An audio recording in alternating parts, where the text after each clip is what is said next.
Good morning, everyone, and good afternoon to people in other time zones. I'm Steve Farrell, the Worldwide Coordinating Director for Humanities Team, and welcome to this call with our special guest, Dr. Ervin Laszlo, and his colleague, Bente Milton. We're going to be talking about a very important project called the FUJI Declaration. Over 4,000 have registered for this call, so we have a great listening audience. The FUJI Declaration is a collaboration between the Goy Peace Foundation and the Club of Budapest. Many have endorsed it, including Humanities Team, key members of the United Nations, and important organizers, authors, and speakers. It calls on us to awaken the divine spark in the spirit of humanity and invites all people to endorse and embrace a new document for a new phase in the evolution of human civilization. The FUJI Declaration calls attention to the infinite potential that dwells within every human being and reminds us that we are part of a living universe that exhibits boundless diversity, yet embraces oneness. It calls on us to co-evolve with one another and with nature in a constructive and coherent relationship. The official launch of the FUJI Declaration will take place in the framework of a historic East-West celebration in May of this year. There will be a ceremony in Copenhagen and one at the foot of Mount Fuji in Japan. I'm going to introduce our special guests now so they can tell us more about the FUJI Declaration, including the East-West ceremonies and ways we can be involved. Dr. Ervin Laszlo is the founder and president of the Club of Budapest, co-founder and director of the Ervin Laszlo Institute for Advanced Study, co-director of the Laszlo New Paradigm Leadership Center, member of the Hungarian Academy of Science, fellow of the World Academy of Arts and Sciences, and editor of the international periodical World Futures, the Journal of New Paradigm Research. He is the author or co-author of 54 books, translated into as many as 23 languages, and the editor of another 30 volumes, including a 4-volume encyclopedia. His latest books are The Self-Actualizing Cosmos and The Immortal Mind, both published by Inner Traditions in 2014. Ervin Laszlo has a PhD from Sorbonne and is the recipient of 4 honorary PhDs from the United States, Canada, Finland, and Hungary. His many awards and distinctions include the Peace Prize of Japan, the Goy Award, the International Mander Peace Prize, and nomination for the Nobel Peace Prize in 2004 and 2005. Ervin Laszlo is a good friend of Humanities Team and Global Oneness Day. Welcome to this call, Ervin, and it's such a pleasure to have you with us today. Well, Steve, thank you for this initiative and for all your initiatives at Humanities Team. They are terrific and they're very much needed. So I'm very happy to be with you and to explore these new perspectives and what declaration we are now making and how that can be put into practice. Fantastic, and we have such a great hour program because we're going to get to all of those things that Dr. Laszlo just mentioned. But first, let me introduce Dr. Laszlo's colleague, Bente Milton. Bente Milton has written, directed, and produced a large number of high-profile documentaries. Her work has been distributed to more than 50 countries, and her films have been screened at some of the most prestigious film festivals around the world. Bente Milton's personal track record includes 25 international awards and nominations, including Princess Award for Best Documentary on Europe's Environment, Prix Europa, Prix Italia, IDA Awards, Golden Gate Awards, and the Danish Academy Award. In January 2012, Bente Milton founded Skanda Media, a company that specializes in transmedia production, including design and implementation of virtual spaces for community building and education. Bente Milton is co-founder of Transition World, which is a bold and exciting new arena for cross-cultural collaboration and co-creation. And welcome to this call, Bente. It's great to have you with us. Well, thank you so much, Steve. It's a pleasure, and I'm very much looking forward to this conversation.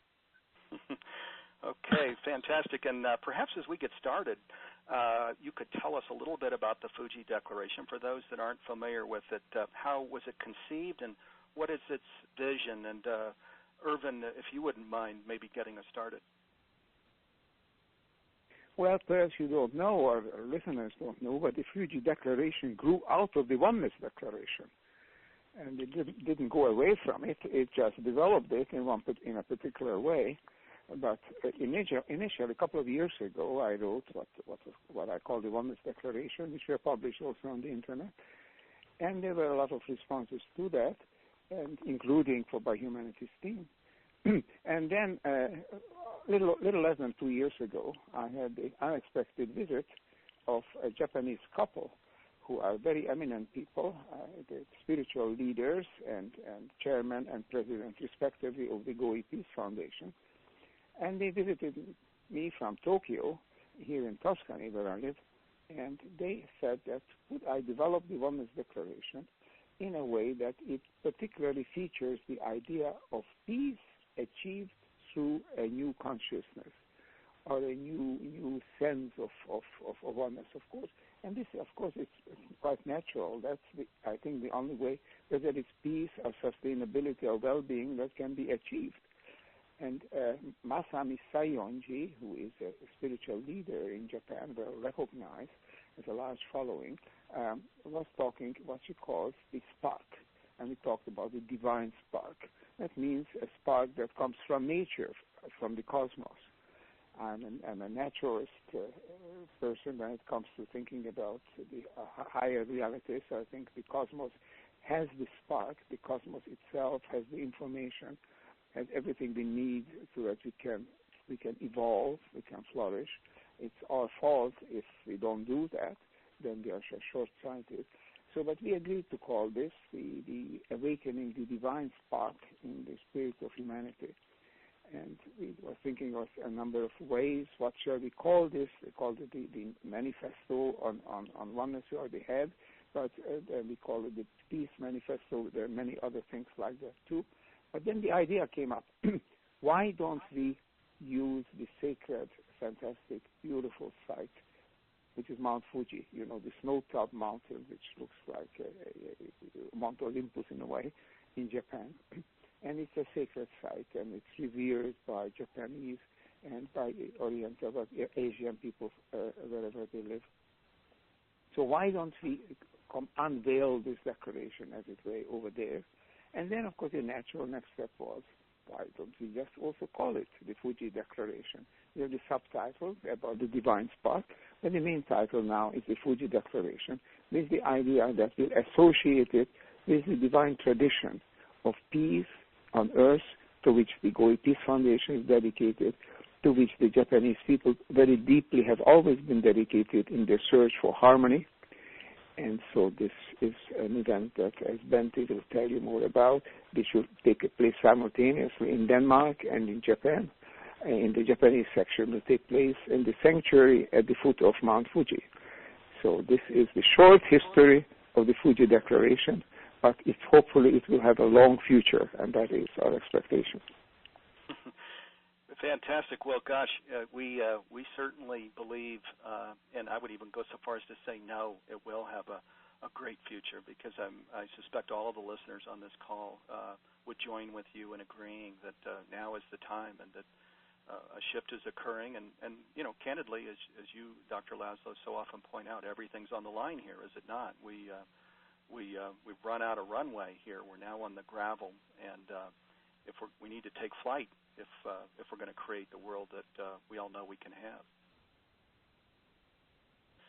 Let me, just before I bring in Bente to talk about the call in the program in May, I didn't share the dates. We can, Bente and Dr. Laszlo maybe can share a little more about the program in May. But before I get to that, you referenced the Oneness Declaration you created a few years ago, and of course we did a couple of global conference calls with you at that time to talk about the Oneness Declaration. This FUJI Declaration references the civilization of oneness with diversity on planet Earth. Can you just share that vision a little bit? And of course that probably relates to material you created a while back. Well, civilization of oneness means that we are all members of the same family. We don't have separate identities functionally and fundamentally, because we are all human beings. And human beings are all living beings. And living beings are all part of the biosphere of the Earth. And we are all informed. I use this term in the way David Bohm, the physicist, uses it with a hyphen. We are informed by the same spark, which is, I think, the cosmic logos, the fundamental information that creates the world. I don't think it's, but we can, of course, have different points of view on that. In my view, I don't think it's a transcendental information. I think it's in the cosmos. I think the cosmos has been created in such a way that it is based on information. What else is there in the cosmos, really? I mean, there certainly is not matter in the way that it was thought of in the Newtonian physics, something in itself that is placid and passive and mechanical and just moving about, and when it's being pushed left and right like a billiard ball. I think what is fundamentally there is energy informed in the particular ways that can create complex systems, of which a human being is certainly, if not the top expression, because that we don't know where else there are still higher expressions in the universe, but certainly on Earth we are the highest expression of this penchant of the universe for order, for complexity, and what I like to say also for coherence. Because in a human being, ultimately all cells, all molecules, and all the cells are tuned in such a way that they resonate together. Because if they don't, then there is a disease. And if that local disease spreads, then that's the end of the life of the organism. In a healthy organism, it all resonates together. And that's why we can talk about the oneness of a civilization. Because in a healthy biosphere, all species resonate together. So they all support one way or another. They are all a precondition of each other. If you lift off any part of this biosphere, we all feel the effect. We all suffer. We are like one organism. And this is the oneness of a civilization.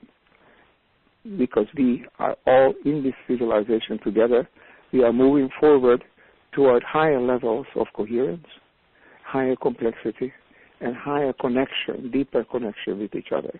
That is the only way we can move forward. And I believe, just to end this, I want to make it very long, just to end this thought, we all have it in us.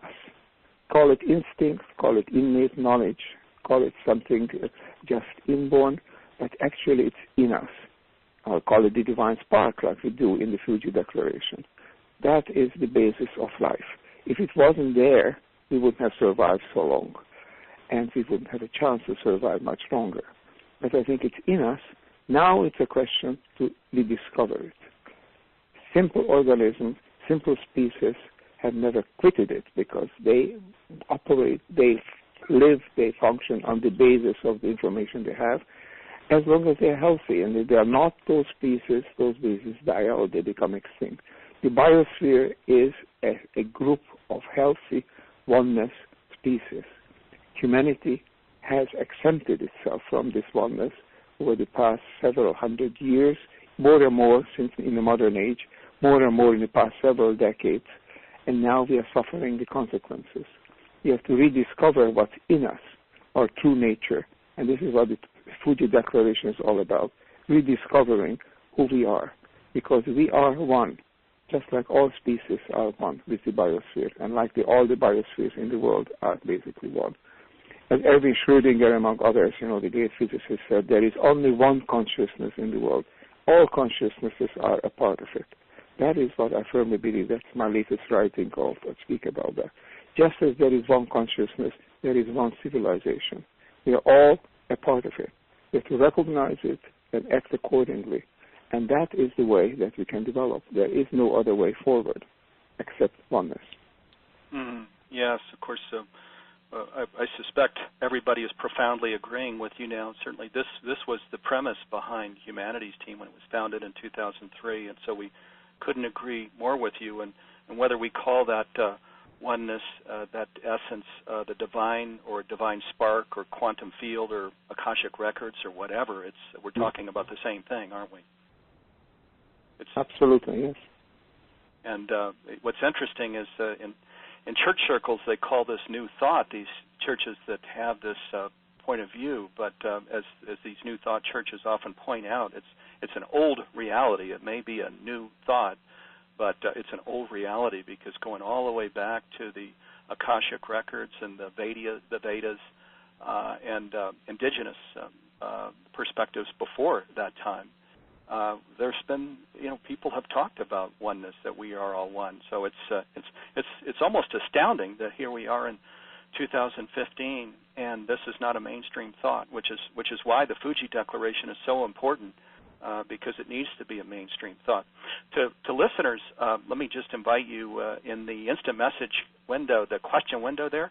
If you have a question for Dr. Laszlo or Bente Milton, feel free to put your question in the window. We'll certainly get to a few here during the hour.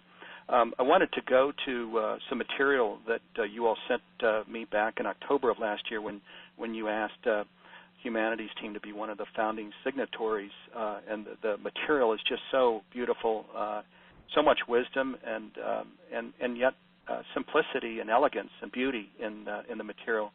But as it frames the problem, which you were just talking about, Dr. Laszlo, it says this: throughout its history, humanity has been guided primarily by a material consciousness. Fearing scarcity, we have continued to pursue material gain beyond necessity, taking from others and depleting the Earth's natural resources. If our aspirations continue to focus only on what is material and finite, our world will face inevitable destruction. So there's quite a call to action here, isn't there? This is not something that you all are sharing we can sort of idly review and then forget about. This is a strong call to action, isn't it? Well, it's not only a call to action, it's also a pointing to the way for that action. Because you ask yourself, what went wrong and how could it have gone wrong? I think the answer is that we have developed what we here call a material consciousness, which is basically a mistaken consciousness. A consciousness that we are separate, that we are individual material beings that are connected to each other only in that mechanistic way, that we don't have a deeper unity. And so if that is what went wrong, the way to put it right is for another kind of consciousness, a new consciousness called the consciousness of oneness or unity or the divine spark, or consciousness of being part of the Akashic field. All of these things are the implicate order. All of these works, and as you say, Steve, this has been around for thousands of years. The Upanishads speak about that as well. The rishis in India, the Taoist tradition in China, talk about everything has been coming forth from the source, whether they call it the Tao or the Akasha or the Buddha or the Brahman. There is a source, and the source is one. And we discover this, and it's time, because, as you say, we need to rectify our steps. The problem has been a misled consciousness. The solution is re-steering, rejuvenating, reorienting our consciousness. I think it's coming about. It's happening. You are helping with it, with Humanities team and with the Oneness Days and with these conversations. And we, with Bente and the Sayonjis in Japan, with the FUJI Declaration, we are trying to help it along as well. Yes, the Goy Peace Foundation and their beautiful founders and leaders who are also doing so much here and are co-leading this initiative with the Club of Budapest. By the way, questions are coming in. We'll get to some. Thank you very much to listeners that are sharing your questions and comments. Bente, I want to bring you in. We're so grateful to have you on the phone. Maybe before we get to the ceremony, just you were sharing as we were talking before this call of all of the things that you're doing relating to this initiative and the media, but also other things that are related. Do you want to just come in and share what some of your passion is here? Oh, yes. I'd be very happy to share a bit of my personal journey, because for me it started about 15 years ago when I was producing a documentary exploring some of the ancient wisdom traditions. So that was my entry point to becoming very, very interested in this subject matter. And I was traveling around the world, and then I ended up with the Hopi in Arizona, and that became sort of the storyline about their understanding of time. And they explained to me how time is not a linear thing, but it's in great cycles. It moves in great cycles. And first there is kind of a a renewal time, or no, first there is a purification time and then there is renewal time, is what they explain. And then, of course, I was introduced to this long count calendar, the Maya calendar, and fascinated by this end date, which I then, it was explained to me it was not the end of something, it was like the beginning. It was the opening of a great new cycle in time.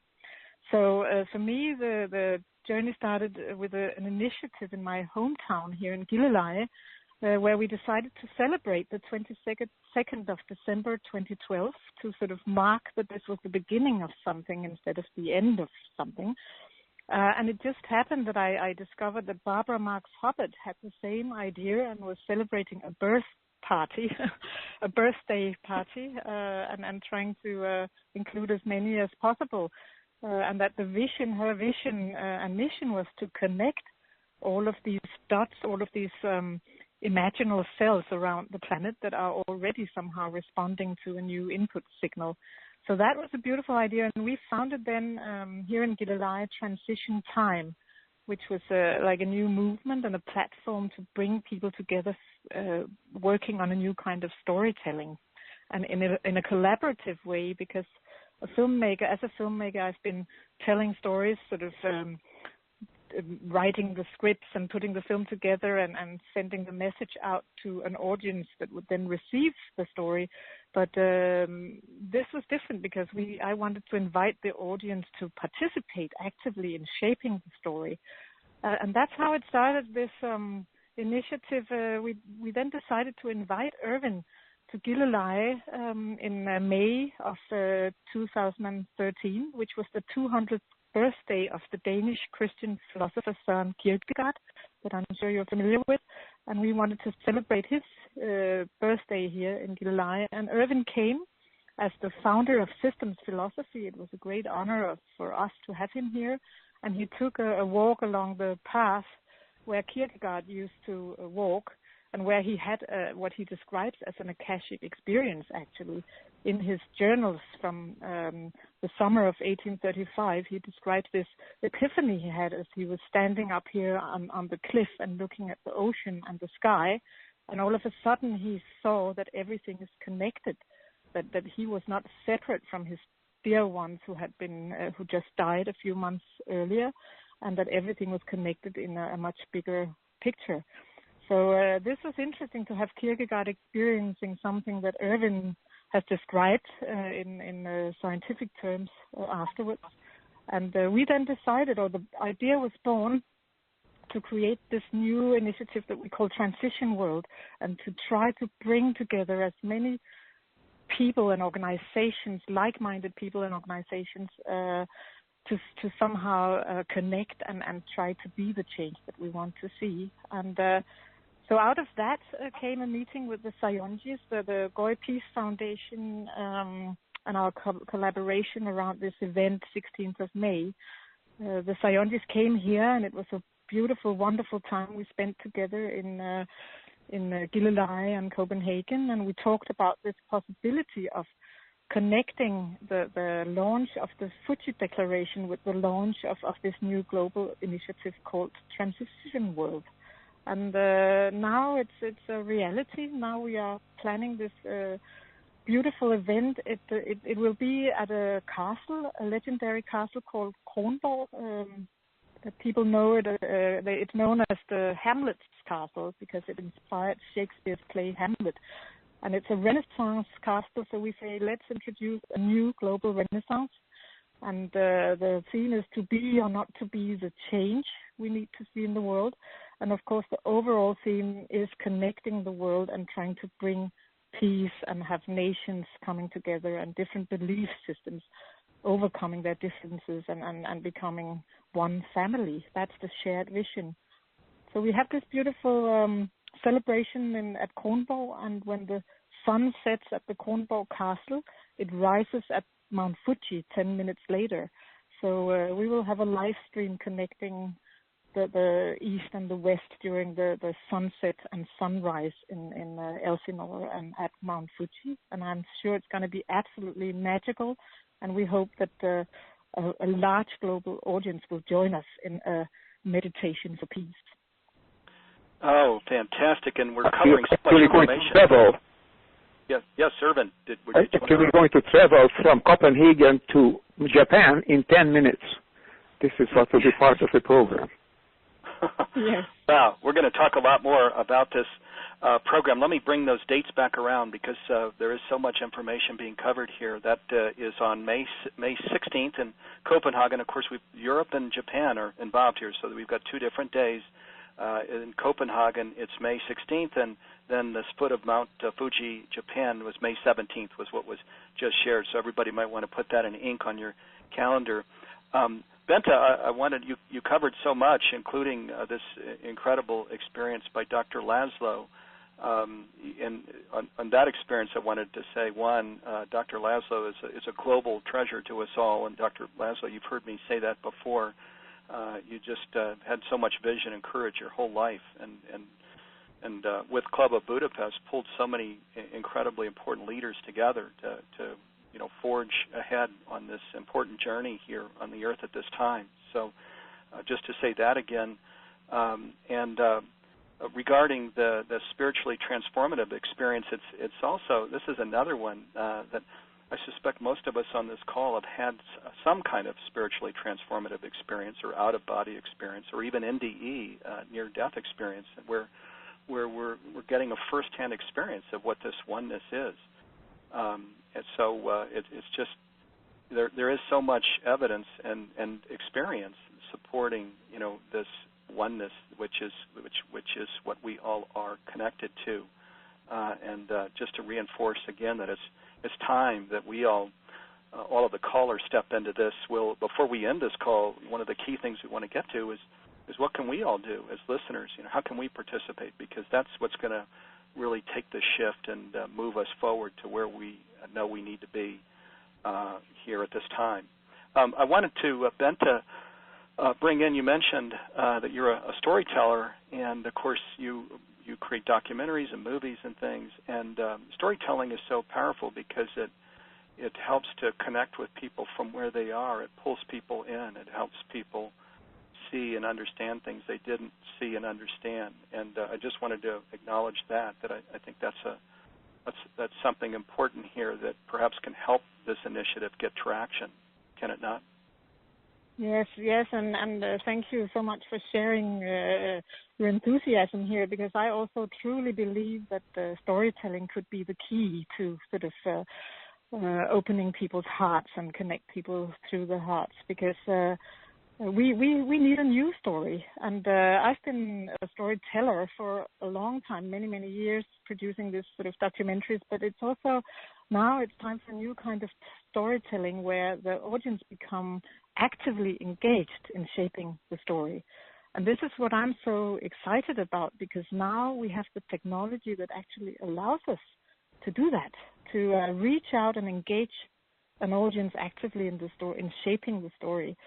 And I think that there's a new sort of a window of opportunity here through modern technology. If we can connect that with the wisdom that people have carried for many generations, and somehow merge this, cutting-edge science and technology with spirituality and ancient wisdom, then I think that's a very powerful alliance there that we could bring forward through storytelling. Wonderful. I suspect that'll play a key role in all of this.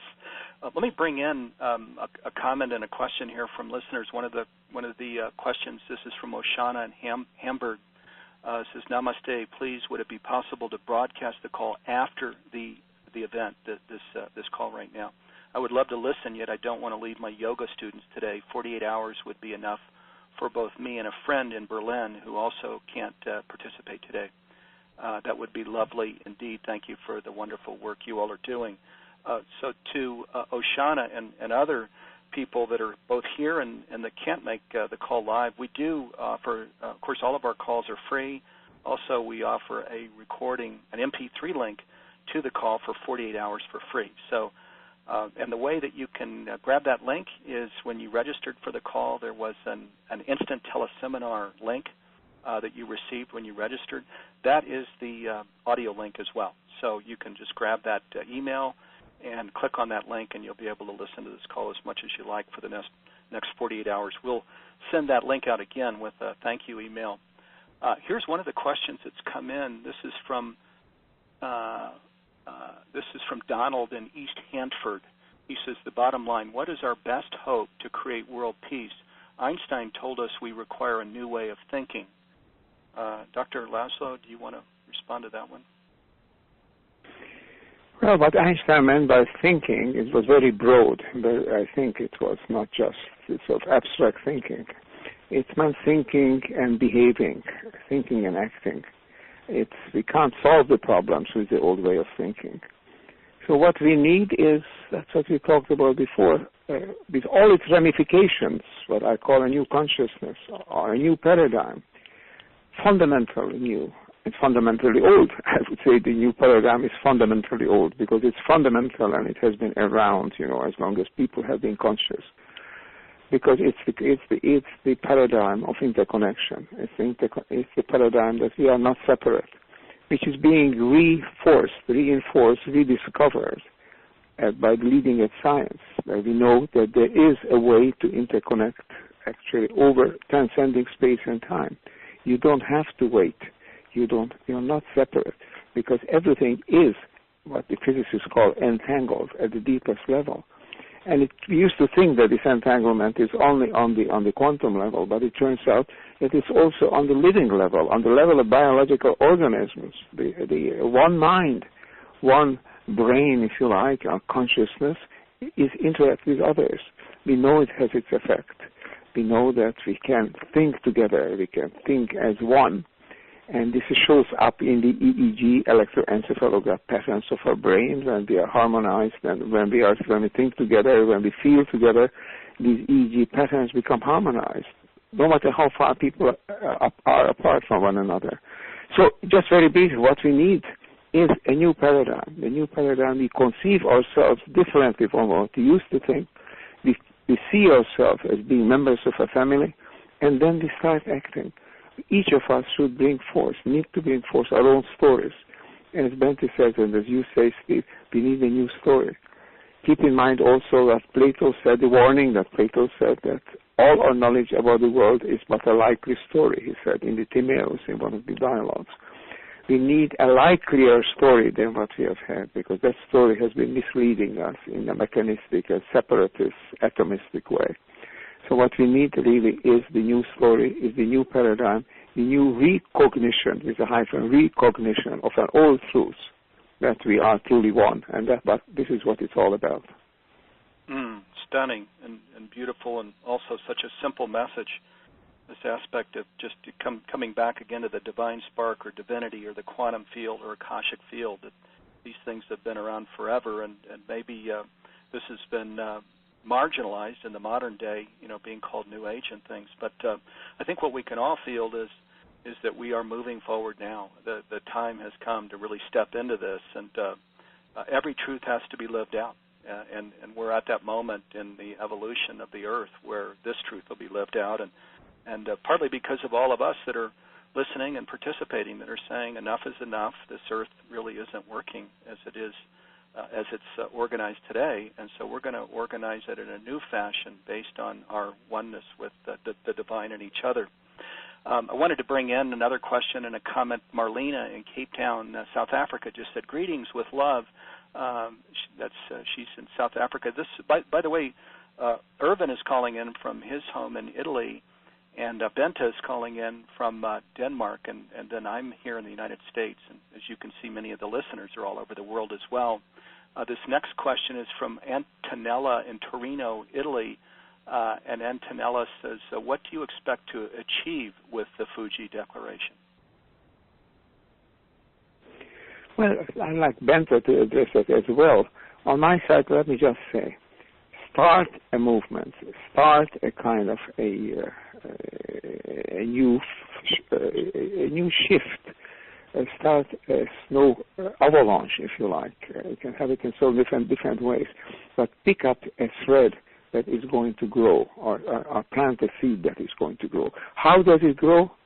Because like-minded people come together and they discover each other, and they discover that they have similar ideas, and they have similar behaviors, they have similar projects, and that they are not alone. If we can do that, I think we reinforce each other, because we are more numerous than you might think, than anybody thinks.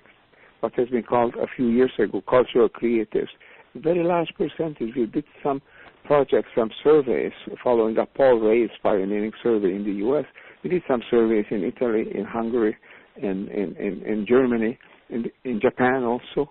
And in some parts, 30-35% of the adult population are either already are acting as cultural creatives or have the mentality of acting like that. And being a cultural creative means, really, acting in harmony, in resonance with each other and with nature, acting in the spirit of oneness. What do we hope to achieve then? We hope that people rediscover themselves, rediscover each other, and they start reinforcing each other by telling their stories, sharing their stories, and developing projects where they can cooperate. That's my dream for the Club of Budapest, where we now have 18 national associations in the 18 different countries of the world. We try to create projects all together. So let's create a template. Let's all join together in such a way that we know that we are here. We know that we are one. If we start having that mentality, then it's the one idea in the world whose time has come. It can be more important than any other idea today. Oh, boy, we couldn't agree more. This is the most important idea, and also to what we can do. Just first a few programs. I'll mention these before we close the call. But May 16th and 17th, let's all put that on our calendar. That's the FUJI Declaration program, May 16 and 17. Next week, on Thursday, March 12th, our founder, Neil Donald Walsh, created Awakening Day. We're doing programs with him. There have been programs going on since late last year to launch Awakening Day, and it's about exactly this, awakening to the one presence, the divine, the Akashic field, the quantum field. So that's Thursday, March 12th. And then Global Oneness Day is celebrating its 6th year. This year it's the Earth Day for an Awakened Humanity. It's on Saturday, October 24th. Ervin Laszlo will be a key leader in Global Oneness Day. So be sure to put that on your calendar as well. Saturday, October 24th. Ervin Laszlo's on the new leadership panel for the 21st Century panel.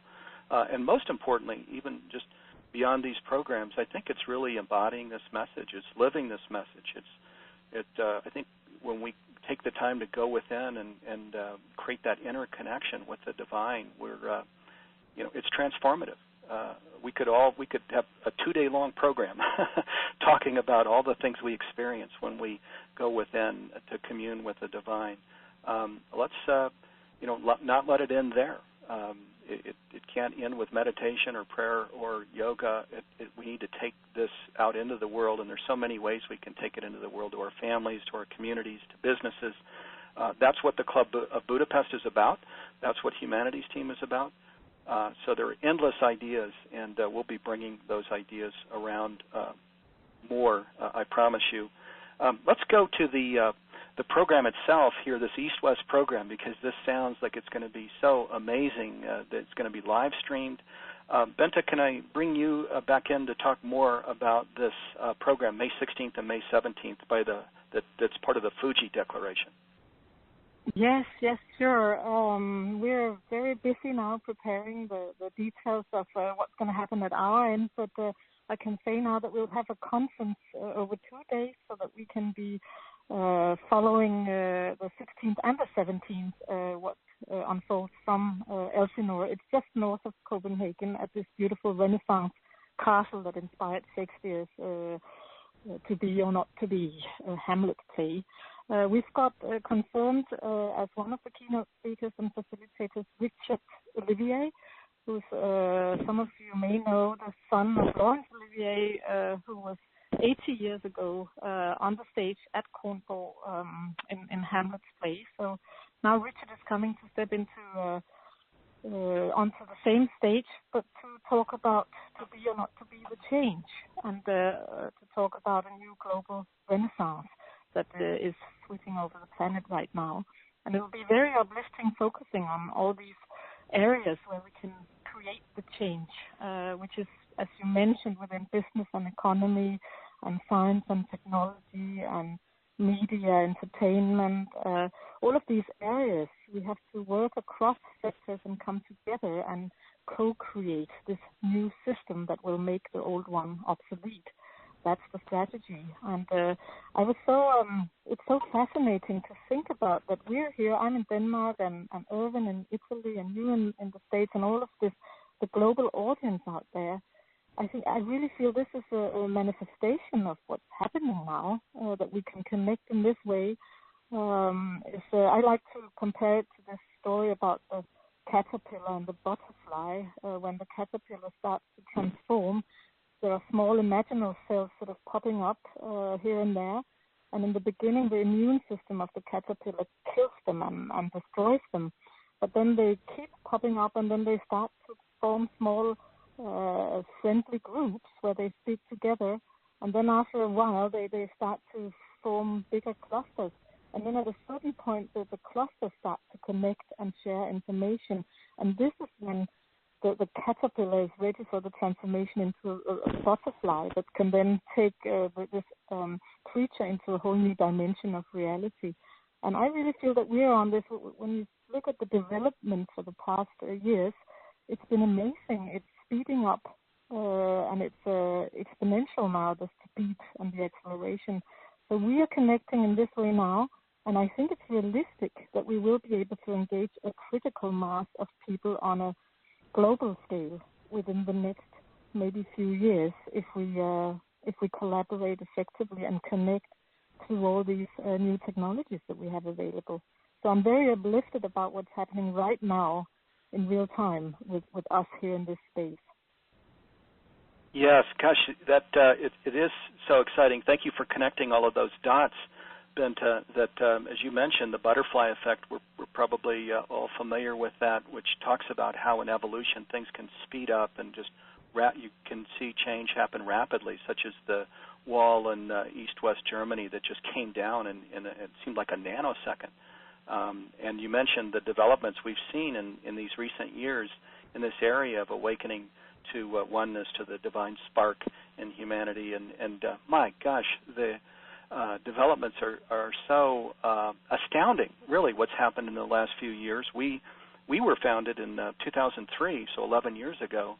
And my God, the difference between where we are today here in March 2015 and where we were in June 2003 when we were founded is just off the charts. Because when we were founded and we talked about a divine spark in humanity, candidly, people looked at us cross-eyed, like we were New Agers or something. Today, there are very serious conversations going on, such as this conversation right now. That's very serious, and many others. And then programs like the FUJI Declaration that has hundreds of authors and speakers, people from the United Nations, NGOs that have signed on as endorsers, signatories of the FUJI Declaration. So there's a lot of organizing and a lot of putting out of energy and resource to further this idea, because I think people would agree with what Dr. Laszlo said a few minutes ago. This is the most important thing of our time. Gosh, they're on the program. If I may, please. Yes, Steve, if I may, I'd like to add a point of information. We are now putting up a website of the FUJI Declaration. It will be available. I was hoping that perhaps it will be ready, but they're still working on it. It's done out of Japan. And so in your next program, March 12th, certainly you will have the information of the link to that. The point of this website is not only do you have the FUJI Declaration itself, but you'll have a series of 4 studies which we have conducted initiated together with our friends from Japan, 4 studies on the practical steps, how to achieve the main objectives of the declaration, which is, peace and oneness and solidarity and a higher level of well-being in the world through more sharing. How to achieve this in 4 areas: in the economy, in politics, in business, and in the media. let me just right away say that Bente was one of the members of the media team, was a leader of the media team. But all of these teams worked just about 9 months, which is a good period for gestating ideas as well as people. And they have now come forth with the detailed studies. I have written an overview of them. And very briefly, if I just mention, I think what comes out of it, there are great differences in different areas. The most difficult change area is in the economy because it's very much of a mainstream economy as yet. There are key ideas coming forth, and we know how would be running alternative economies, but the mainstream economy is still the dominant economy. We know that. Then in politics, it's a similar situation. The ideas are coming forth in the periphery, in the margins, but they have not yet reached the point where the decision makers in politics would really be swayed moved by these ideas. Although there are key decision makers coming along, and they are very hopeful signs in every country. What is different in both in the media and in the spiritual area and in business, actually, in spiritual business, I would say. Bente can tell you more about the media. Let me just say about the business study that we have made. We found that there's an international team put together that at the leading edge, there are now business people who have become convinced that they've got to change. That it's not enough to try to do good as a means to make more profit, perhaps, or whitewash or greenwash. It's not enough to use your profits just to create something which can make you more profit. What is needed now is a commitment so that you want to do good as the main objective of your company. And there are business leaders, almost every branch of business, who are espousing that idea, espousing that the business of business is not just business, but it's society, is flourishing in society, more than just sustaining what there is today, but moving forward. That is a very interesting phenomenon. So I'm very hopeful when it comes to the media, when it comes to business, and I think it's somewhat slower in the economy and in politics, but when business and the media moves forward, I think those areas will move as well. But you'll be able to see the more in details, both the technical studies and the overview of them, in the FUJI Declaration website, which will go on the air in a couple of days. Okay, and that website, again, is FUJIDeclaration.org. So go ahead and write that down, FUJI, F-U-J-I, Declaration, that's one word, FUJIDeclaration.org. And when you go to that site, but keep in mind that it may not be on at this present moment, but it will be on very, very shortly. Right. So we'll keep that in mind. Maybe people can check it out and go back. The program isn't until May 16th and 17th. Yeah, please, Bente. Yes, I just wanted to add that the Transition World is live now. It's still under construction, but we have a website at transitionworld.org. So you can check that out. We'll keep everybody posted and also link to the FUJI Declaration site.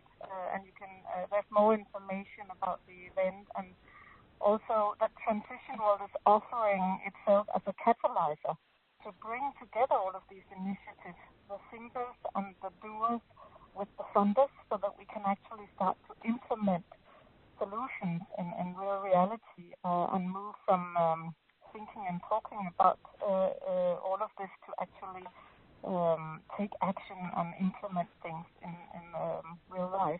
So that's what Transition World is trying to offer itself as a catalyzer, bringing together all of these organizations and like-minded people from across the planet.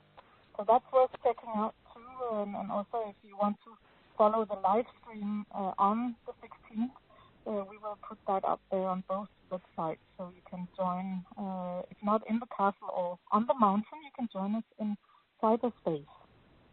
Is that transitionworld.com or .org or both, Bente?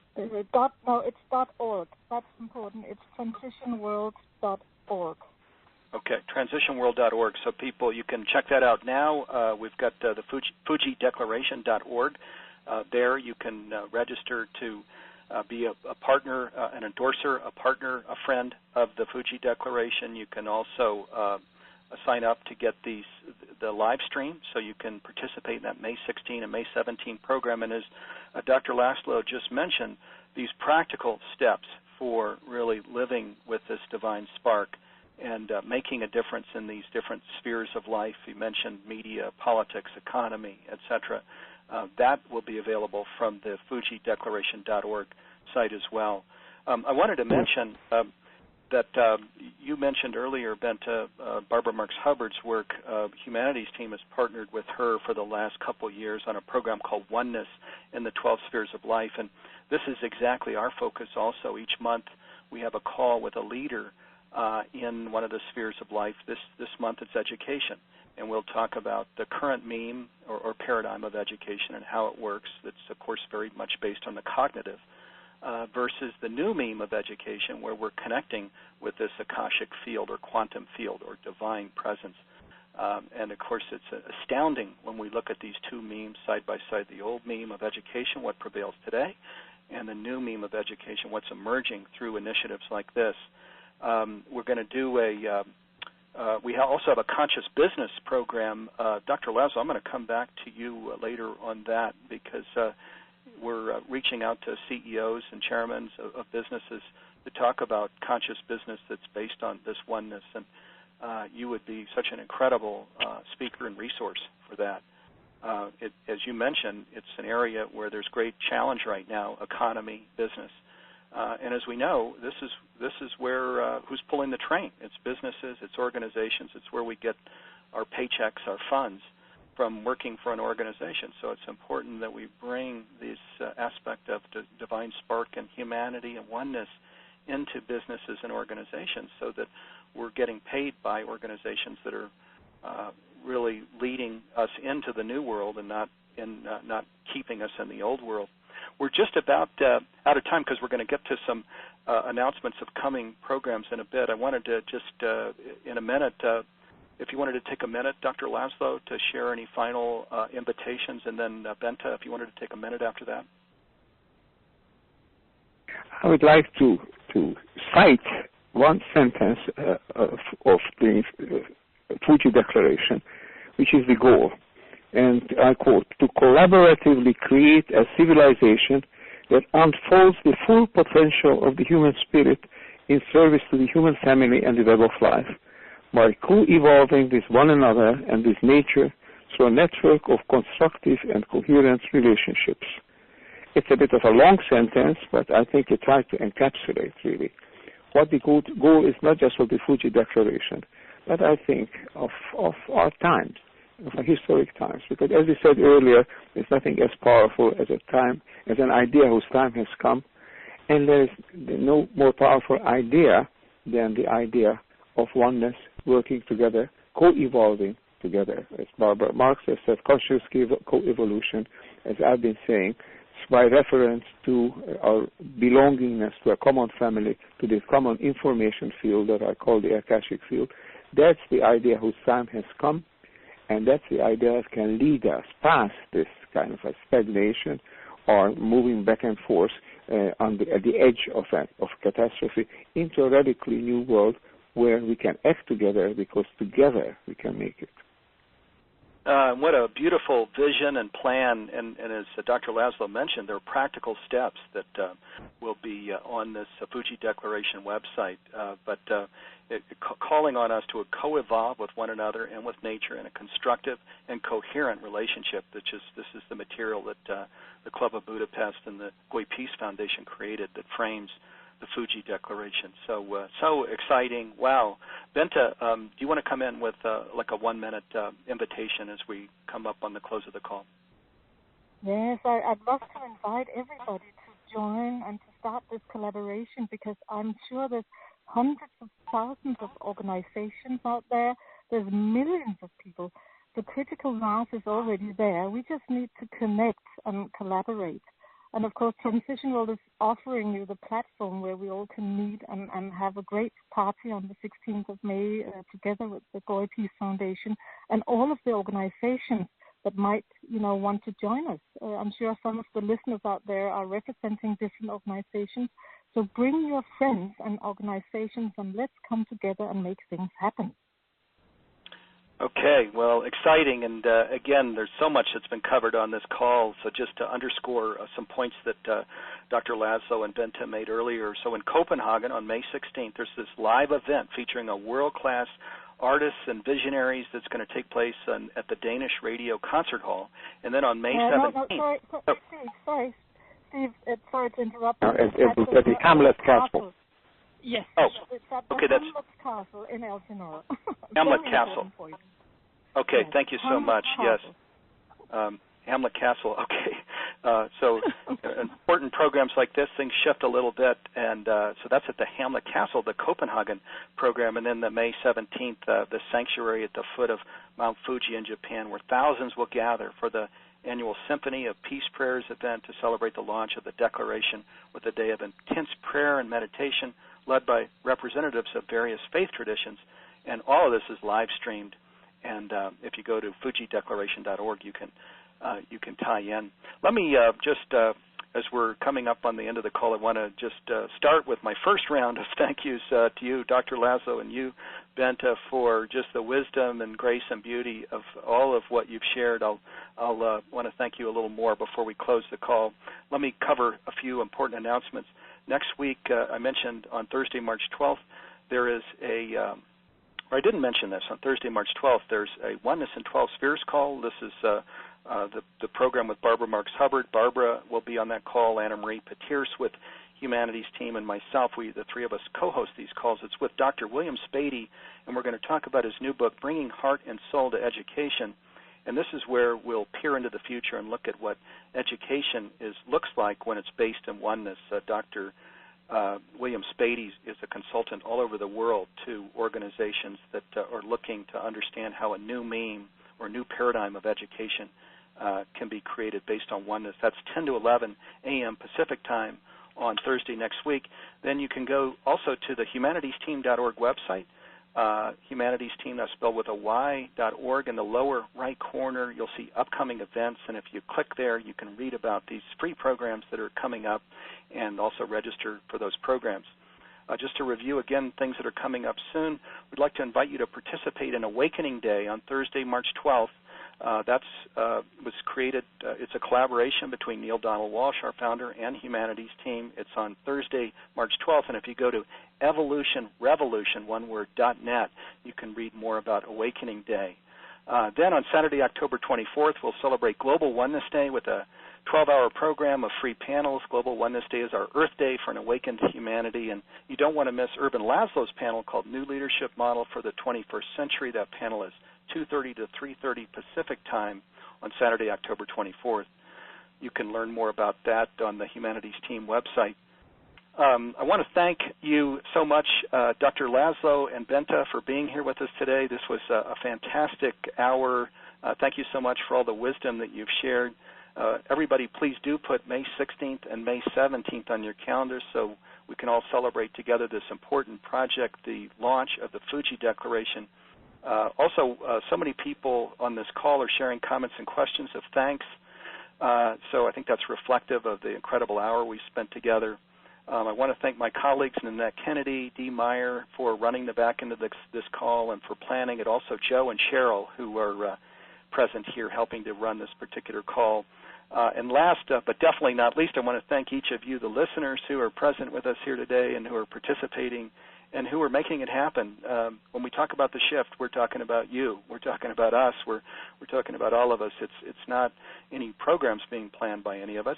It's us really living the oneness in our daily life. So thank you so much for making it a priority, for being here with us on this call today. And in closing, I want to invite everyone to really live as one with the divine or divine spark or Akashic field and each other. This is the best way to spread the invitation of oneness, and it's how we'll create this world that we've all dreamed about. As we know, and certainly a key point that's been emphasized here, we are already all one. We have been from the beginning, so maybe it's time to embody that. So everybody enjoy the rest of your day, and again, Dr. Laszlo and Bente Milton, thank you so much for being here with us today. Just an incredible hour. Thank you so much. We'll all be back on the air. It's been delightful to be here, Steve. You're a wonderful leading spirit of this. Remember, To shift or not to shift, that's not the question, because we must shift, and I think we will shift. And with all your help, Humanities team and all the listeners, I think we can make it. Boy, that's a perfect way to end the call, that we must shift. That's right. So let's let that be the final word here for the hour. Thank you so much again, Dr. Laszlo and Bente, Milton, and all of you, the listeners who are here today. Thanks so much. We'll all be on the air again soon. Bye-bye.